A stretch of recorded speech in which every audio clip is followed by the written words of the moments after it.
Air Marshal and Mrs. Gogoi, Mayor Srimati Jyotiben Pandya, Rajmata Subhagini Devi Raje Gaikwad, all the guests on and off dais, ladies, gentlemen, and dear friends. Good morning, Suprabhat, and કેમ છો?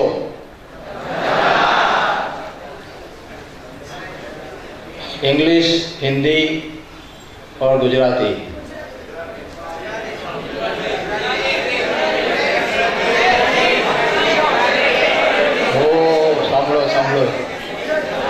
હું ગુજરાતી છું અને મને ગુજરાતી સારું બોલતા આવડે છે, પરંતુ ગુજરાતી ભાષા ડિફેન્સ સર્વિસ માટે કામ લાગે એમ નથી, એટલે તમારે અંગ્રેજી અને હિન્દી શીખવી પડશે.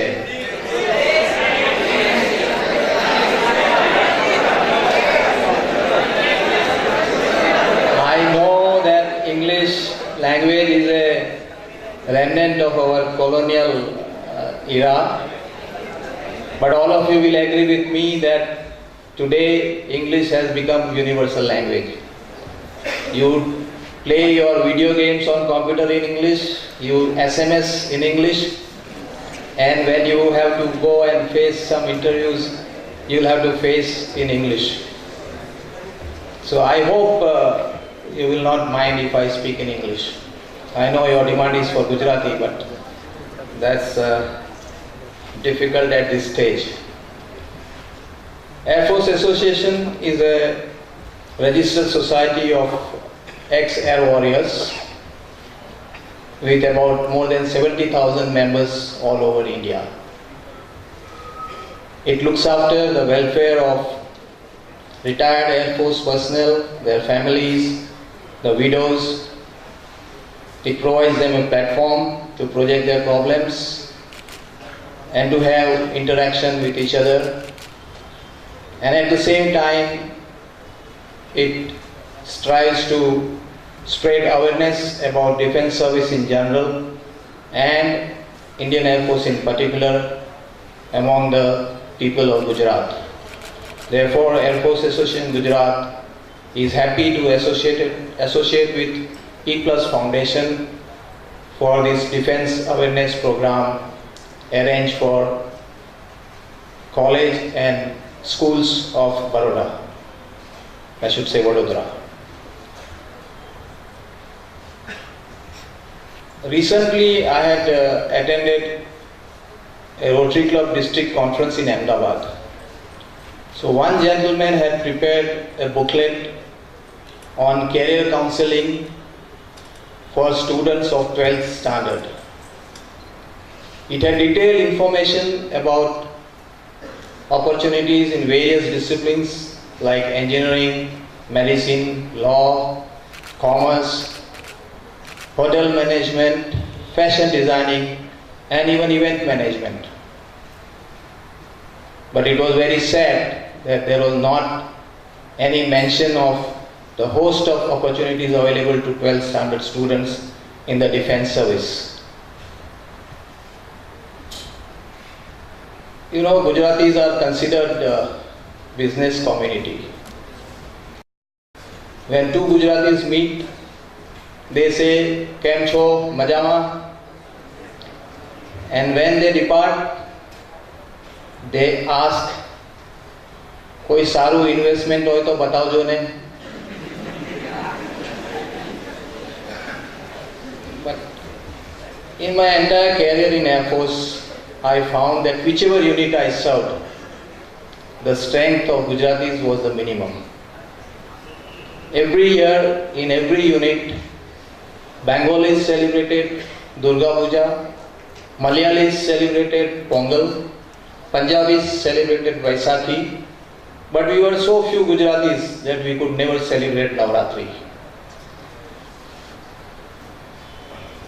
So much so that once when I was posted to Moscow, the then councillor Vijay Shankar, who, if you remember, became the CBI chief later on, told me that he has done research and found that in such a big embassy like Moscow, where there are a number of officers from Army, Air Force, Navy, IAS, IFS, IPS, public sector, I was the first Gujarati officer to be posted there.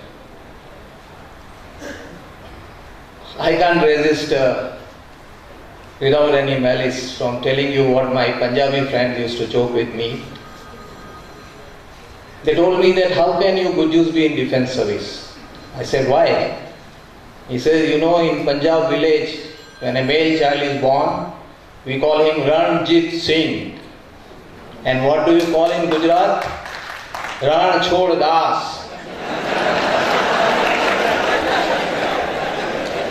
It was just a joke, but today I can tell those Punjabi friends that the commander of the Space Expedition 33, we just launched off day before yesterday from Baikonur, is none other than Sunita Pandey Williams, a girl child born in Gujarat.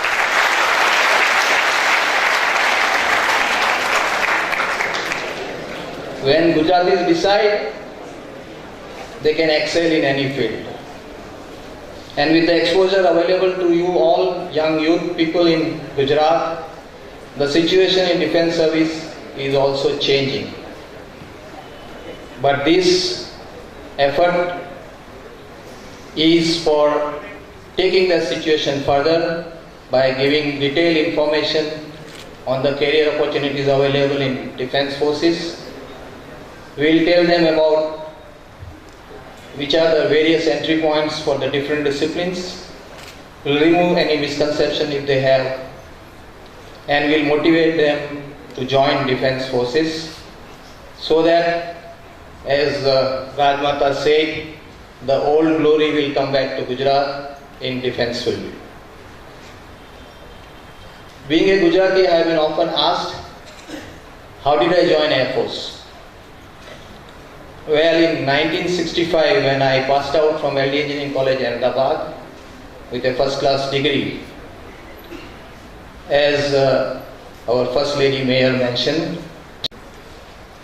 the situation at that time was different. Unlike today, the pay package was not the prime consideration for a career. Most of us, rather all of us, were born in a slave India. The country was ruled by foreigners, and we were influenced by our great leaders who gave great sacrifice and fought for the freedom of the country. So there was a subconscious desire to do something for the country. My dilemma about what to do after graduation was solved when the 1965 war with Pakistan took place. With my background as NCC cadet, I decided to join defense service is the best option to serve our country. I dashed off a letter to Air Force. Fortunately, I was called for Service Selection Board, and I joined Indian Air Force on 3rd January 1966. It gives me great satisfaction to know that I was part of this glorious organization for nearly 4 decades and gave my humble contribution to IAF for the defense of the country.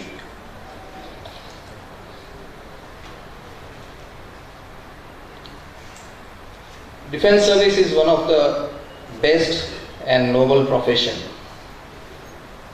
Let me assure you that it will not make you billionaire, but it will offer you a rich and fulfilling life.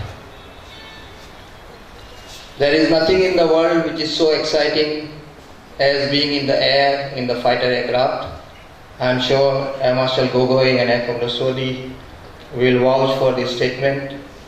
Or to be in a tank in a desert terrain, or to be underwater in a submarine. And the adrenaline which will flow in your veins on hearing the combat siren signifying start of a war, you will never experience anywhere.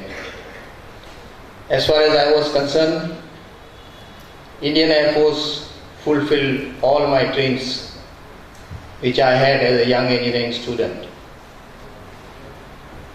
I was selected in Indian Air Force on my own merit.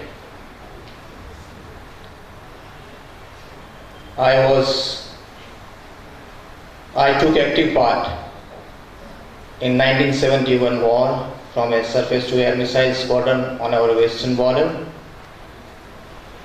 I was sent for 2 postgraduate courses. I was sponsored by Air Force in premier institution. I was sent abroad many times, including once for 3 years on a diplomatic assignment with family. I was given opportunity to work on state-of-the-art equipment. When I was in Tezpur, we launched 100 MiG-21 fighter sorties every day to train the young pilots, and we ensured availability of the aircraft for the time-bound training program by round-the-clock maintenance. When I was posted in aircraft and system testing establishment, I was involved in evaluation and flight testing of indigenously developed as well as foreign weapon systems. I was part of the Air Force team which went twice to erstwhile USSR to evaluate MiG-29 aircraft. It was before it was inducted in Air Force. I was posted in base repair depot where I was involved in setting up overhaul facilities for fighter aircraft and aero engines. I was also instrumental in carrying out life extension studies for aircraft and aero engines, saving millions of foreign exchange for the country. And Air Force also gave me opportunity to command the largest engineering airbase of Indian Air Force with more than 6,000 personnel. I rose to the highest rank of technical branch, and I was duly recognized by the President 3 times during my career. What more can we ask from a career?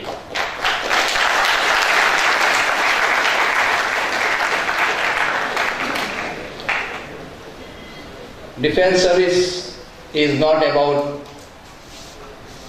making profit at any cost or about ruthless competition and boardroom politics. It is about leading your men. It is about a disciplined way of life. It is about a lifelong commitment to a cause. It is not burning yourself young through rat race. It is about enjoying your work and the esprit de corps, putting service before self,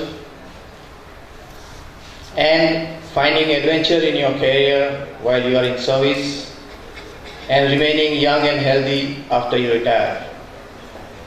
It is about having mental peace after retirement, that you have spent your life for a good cause. So I do hope when we go around and talk to all the students in schools and colleges, many of them will get motivated to accept and adapt the life in defense services. Thank you very much for your patient listening, and Jai Hind.